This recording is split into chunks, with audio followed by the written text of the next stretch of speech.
Bonjour, dans notre émission Femmes vertueuses, femmes de valeur, nous recevons Télia Lucia. Bonjour Télia. Bonjour Véronique. Heureuse d'avoir accepté notre invitation.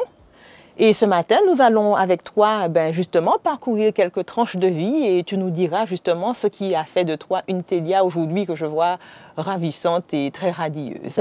Merci beaucoup. Alors, j'ai une petite question, parfois elle dérange. Télia, dis-nous, est-ce que lorsque tu étais jeune, tu étais plutôt dans les jupons de maman ou tu préférais jouer à l'extérieur, on va dire battre la campagne? Oui, c'est exactement ça Véronique. Donc je suis née à la campagne. Oui. Et donc, je n'étais pas du tout dans les jupons de maman. Je courais partout, je montais sur les arbres, voilà. Donc, je grimpais. Tu grimpais aux arbres? Oui, je faisais... Ah ben tiens, je n'ai jamais réussi à cet exercice. Tu fais encore ça ou c'est fini maintenant? Non, je me suis calmée entre-temps, oui. Oui, très bien. L'âge amène la raison, on dit. Tout à fait, et la sagesse. Très bien.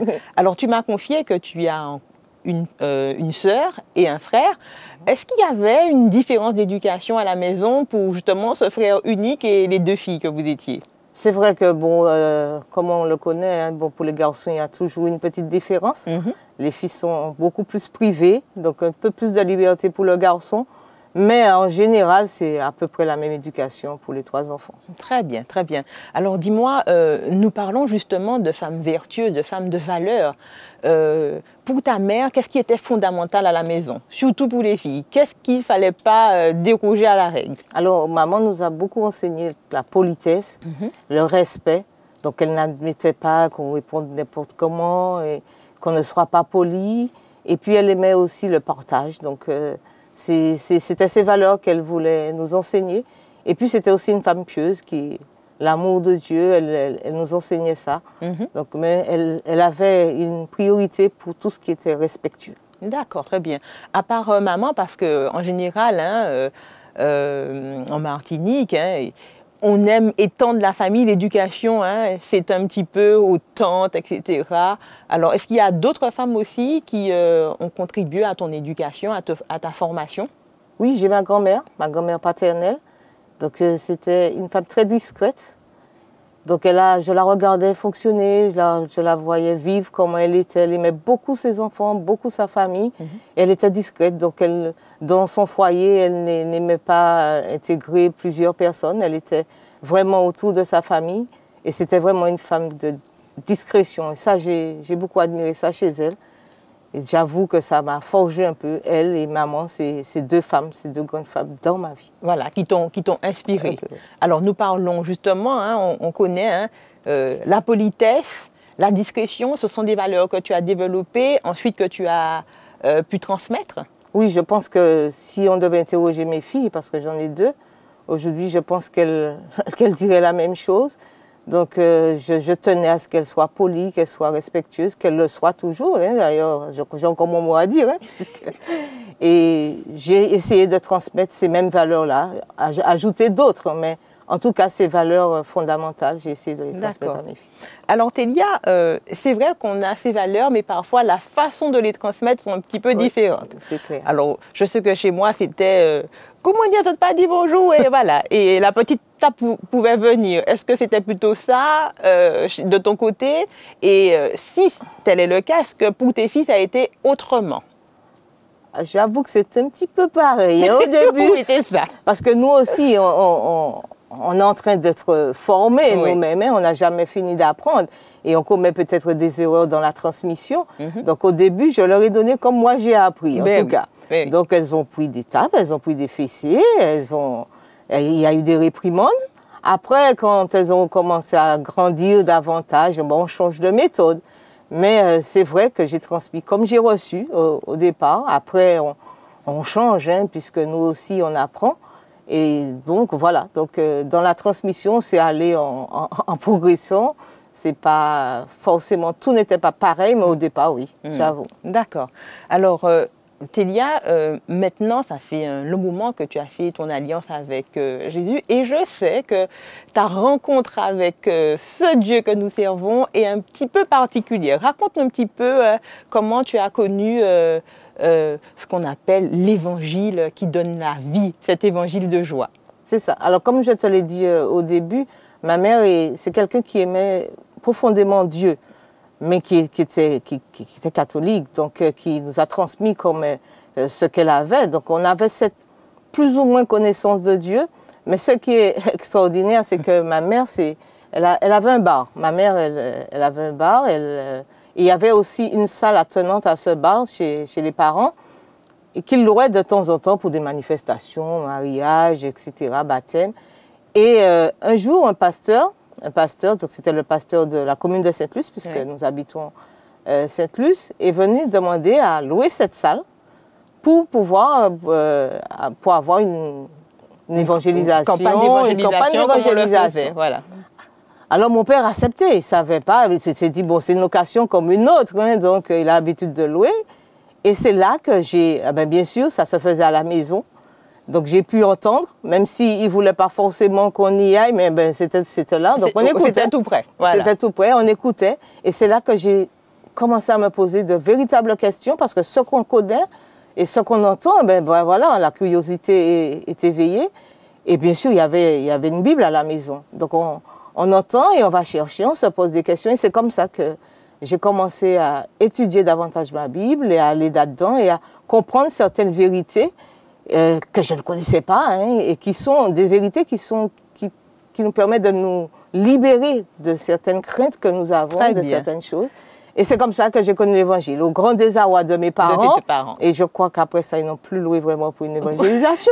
Ils ont continué mariage et autres, mais pas pour l'évangélisation. Non, pas vraiment pour l'évangélisation. Alors, je sais qu'il y a parmi toutes ces connaissances que tu as eues pendant cette campagne, une vérité en particulier qui t'a impressionné parce que tu avais peur des morts. Ah oui, parce que quand tu poseras la question à beaucoup d'enfants, hein, qui n'ont pas vraiment connu cette vérité, beaucoup de gens ont peur de la mort et de l'état des morts, des morts. Et c'était mon cas parce que les parents nous éduquent aussi avec cela pour qu'on ait un peu peur. Oui. Alors pour nous faire rester tranquilles, des fois ils nous disaient, bon ben, si tu ne fais pas attention, parce que j'avais déjà perdu ma grand-mère maternelle et mon grand-père aussi. Il y a tiré pied. Ah oui, il y a tiré pied, il y a venu visiter, alors on y était resté sage. Donc alors on avait peur des morts, on ne voulait pas passer près d'un cimetière. Quand il y avait un corps exposé, on ne veut pas entrer dans la même chambre s'il est enterré, etc., etc., etc. Et donc quand finalement en étudiant ma Bible et en ayant des études bibliques, hein, parce que j'ai eu des études bibliques, et quand on apprend que, enfin, finalement, on n'a pas à avoir peur des morts. Oui. Les morts, ils ne savent rien. Oui. On étudie, il y a un verset dans Ecclésiaste qui, il n'y a ni pensée, il n'y a pas de pensée dans le séjour des morts. Voilà. Donc, ou alors Thessaloniciens, où l'apôtre Paul nous parle aussi des morts, on se dit, mais voilà. Pourquoi est-ce que j'ai eu peur pendant tant d'années? Et ça a vraiment été c'est libérateur. Voilà. C'est libérateur. Si bien que j'ai eu à affronter la mort, puisque j'ai perdu ma maman. Donc ça fait déjà une dizaine d'années, de façon très brutale. Et mon père, il y a 2 ou 3 ans. Mais face à ça, on a une autre façon d'être, une autre façon de faire, on a une autre réaction. On n'a pas peur. Et bien sûr, il y a la tristesse, ça c'est normal. Mais on n'a pas peur des morts. Une fois qu'il est enterré, j'ai pas eu de mal à entrer dans sa chambre ou celle de ma maman. Avec la parole de Dieu, voilà. Avec la parole de Dieu. Dieu nous a libérés. Oui. Et donc, Dieu m'a libérée à ce niveau-là. Et puis, il y a d'autres doctrines. Mais celle-là en particulier, et j'avoue que c'est un plaisir pour moi de permettre à d'autres personnes de découvrir cette vérité. Comme c'est vraiment important pour moi, parce que les gens, ils ont peur, ils ont vraiment peur de cela.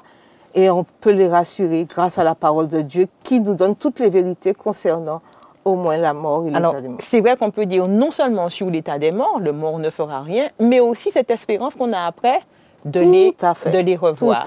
C'est sur cette note que nous nous quittons et nous revenons pour continuer justement ces tranches de vie avec Télia. Merci et à tout de suite. Les femmes relèvent des défis, elles façonnent le monde. Vous êtes dans notre émission Femmes vertueuses, Femmes de valeur. Et nous avons comme invité Télia. Ah, on a vu des choses formidables avec toi. En tout cas, des mots qui donnent espoir dans la parole de Dieu. Télia, aujourd'hui, pour toi, tu as reçu des instructions, des valeurs, on t'a transmis des paroles fondamentales sur la politesse, sur l'accueil. Maintenant, pour toi, en tant que femme, quand tu as grandi, qu'est-ce qui est important pour toi en tant que femme? Qu'est-ce qui a de la valeur? Qu'est-ce qui est important à transmettre? Alors aujourd'hui, c'est vrai que ce que j'essaie de transmettre, c'est l'amour de Dieu. Je crois que c'est ça le plus important. Quand on aime Dieu, bien sûr, on aime son prochain, mais quand on aime Dieu, qu'on cherche d'abord le royaume de Dieu, comme nous conseille le verset de Matthieu 6, 33, il nous dit qu'on a toutes choses par-dessus tout. Et c'est vrai que ça nous façonne, le fait d'aimer, donc notre approche vis-à-vis de l'autre, notre façon de faire, tous nos plans, tous nos projets. Tout cela, on ne le fait pas sans lui. Et ça donne une autre dynamique à ce que nous faisons. Et je crois que c'est ce que j'ai envie de transmettre à d'autres femmes, mais aussi à ma famille, à mes enfants. Oui. Je leur dis tout le temps, laissez Dieu diriger toutes choses, donnez-lui cette priorité pour que lui, il vous aide, parce qu'on vit dans un monde où on est inquiet, hein, plus que jamais on est inquiet. Et je crois que quand on sait que Dieu a des plans, des projets pour nous, comme il nous dit dans sa parole, dans Jérémie, eh bien, on a moins peur, on est moins inquiet. Même si l'inquiétude est là, eh bien, après, on se redresse, on se dit, mais non, mais Dieu m'a dit ça, il m'aime par-dessus tout, Oui. et ce qu'il veut, c'est mon bonheur. Et ce que j'aimerais vraiment transmettre et continuer à transmettre, c'est cet amour pour Dieu et cet amour pour son prochain. Très bien, tu dis, voilà, Dieu vraiment dans notre vie, et tu as cité ce passage de Jérémie. Jérémie. Voilà, c'est Jérémie 29. Verset 11. Alors, est-ce que ce verset, tu l'as choisi de façon particulière, dans une circonstance particulière, où il est venu te chercher lui-même, ce verset de Jérémie 29, qui dit justement, je le paraphrase, on n'a pas d'inquiétude à avoir parce que Dieu a pour nous des projets de paix et non de malheur. Est-ce que c'est un moment particulier pour toi, ce verset, ou c'est lui qui est venu à toi? Alors, il m'a accompagné à plusieurs reprises. Déjà, c'était le verset qui était sur ma carte, sur notre carte, hein, quand on s'est mariés, c'était notre carte, sur notre carte d'invitation. Un petit clin d'œil à monsieur, voilà. Quand on s'est mariés, donc c'était un autre verset favori. Et c'est aussi un verset quand, finalement, alors que j'étais déjà mariée, que j'avais des jeunes enfants, et que mon mari a eu ce projet ou cet appel, si on veut, d'aller étudier. Moi, je travaillais déjà.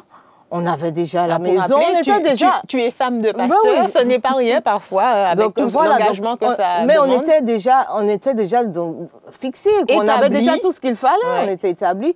Et il vient de me parler de partir et d'étudier. Je me suis dit, c'est pas possible. Donc j'ai dû me battre un petit peu avec Dieu pour comprendre si c'était vraiment son plan. Donc je n'ai pas accepté tout de suite. Et puis ce verset m'est revenu. Oui. Pourquoi tu t'inquiètes? Tu n'as pas à t'inquiéter. Si c'est le plan de Dieu, Dieu sait quel projet il a pour toi, quel plan, et c'est des plans de bonheur, pas de malheur. Donc, une fois de plus, j'ai dû faire confiance à mon Dieu, et j'avoue que je ne le regrette pas aujourd'hui, parce que c'était 4 années pour lui, c'est des années de formation, d'études, mais aussi pour moi une formation de la vie, de confiance en Dieu. Oui. Et bien sûr, on grandit, hein, plus on fait confiance à Dieu, plus on grandit. Et c'est encore ce verset-là qui m'a permis de me décider pour franchir cette étape. Donc c'est un verset qui m'accompagne tout le temps. Quand on s'inquiète, quand on a peur, quand on se pose des questions, quand on doute, ça revient. Et donc je crois qu'il est important d'avoir des versets, des paroles, des promesses de Dieu qui nous aident à avancer. Alors on rappelle que cette promesse se trouve dans Jérémie au 29, au chapitre 29, au verset 11. Verset 11. Et pour que vous puissiez vous rappeler que justement, Dieu est un Dieu vraiment bienveillant qui veut vraiment notre bonheur. Il ne faut pas que nous ayons de doute là-dessus. Et en regardant Télia, vous pouvez avoir une preuve. Hein, si on cherche des preuves, Télia en est la preuve. Alors, il est vrai que Télia, tu es une femme active, hein, tu travailles, tu as une famille. Pour les femmes aujourd'hui, parfois on trouve ça difficile, parfois on est un petit peu hésitant, on se dit avoir une famille, s'occuper des enfants, c'est difficile. Quelles sont les petites astuces que tu peux donner pour combiner justement notre vie de femme, de mère, mais aussi de femme active dans cette société? C'est toute une organisation, c'est vrai, mais chaque partie de cette vie doit nous combler. Que ce soit à la maison, que ce soit au travail, que ce soit avec les enfants, des moments de loisirs, vraiment arriver à planifier, ce n'est pas toujours évident. On le dit comme ça, comme on croit que c'est facile. Oui. Mais ça comble, hein, parce que c'est vrai que j'ai des responsabilités au travail. on en a à la maison. Mais il faut s'organiser. Je me réveille très tôt. Mais je ne dors pas très tard non plus.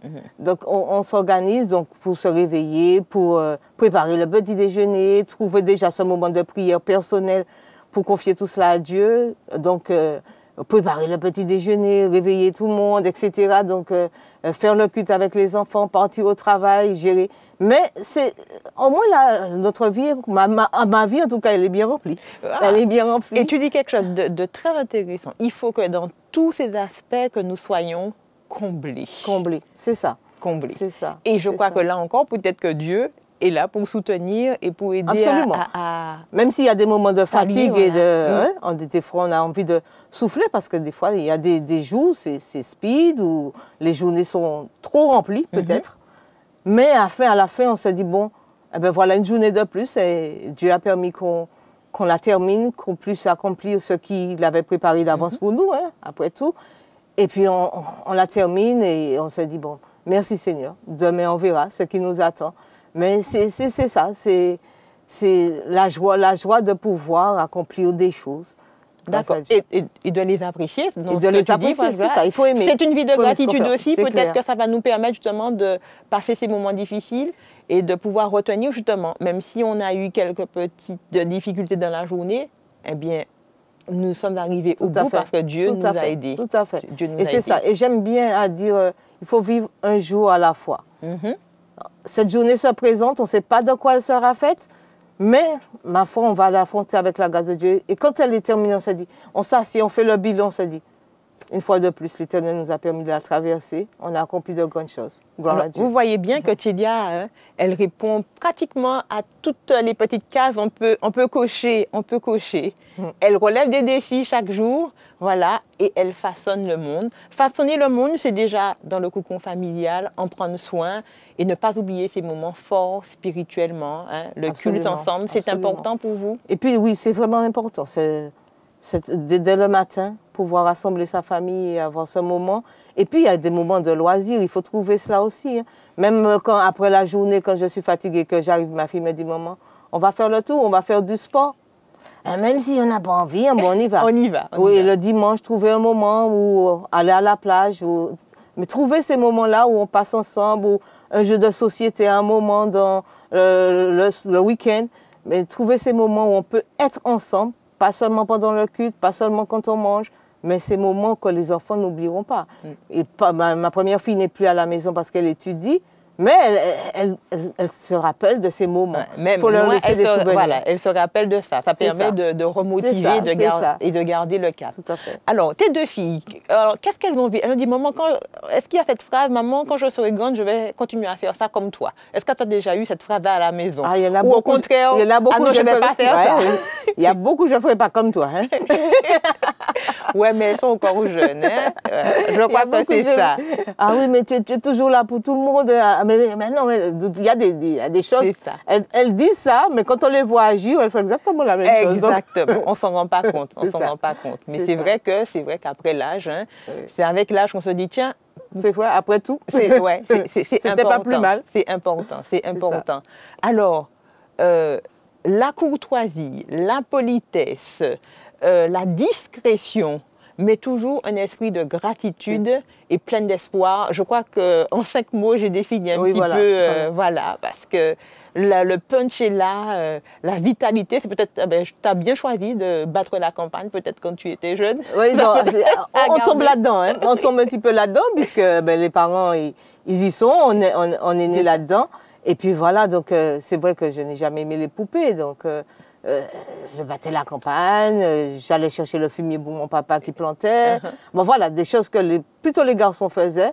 Ça ne m'a pas dérangé plus que ça. Je jouais au football comme les garçons, etc. Mais c'est vrai, j'ai beaucoup aimé la campagne. Et, bon, c'est une dynamique que je continue un petit peu à avoir. Et puis, voilà, c'est moi, ça.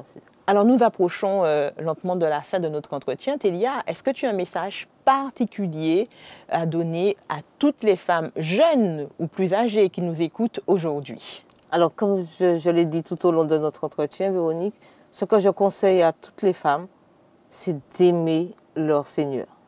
Vraiment. C'est ce que je peux leur demander, parce que je sais qu'il y a beaucoup de découragement, beaucoup de doutes, beaucoup de tristesse, de peine. Il y a beaucoup de souffrance dans ce monde. Il ne faut pas se leurrer, hein.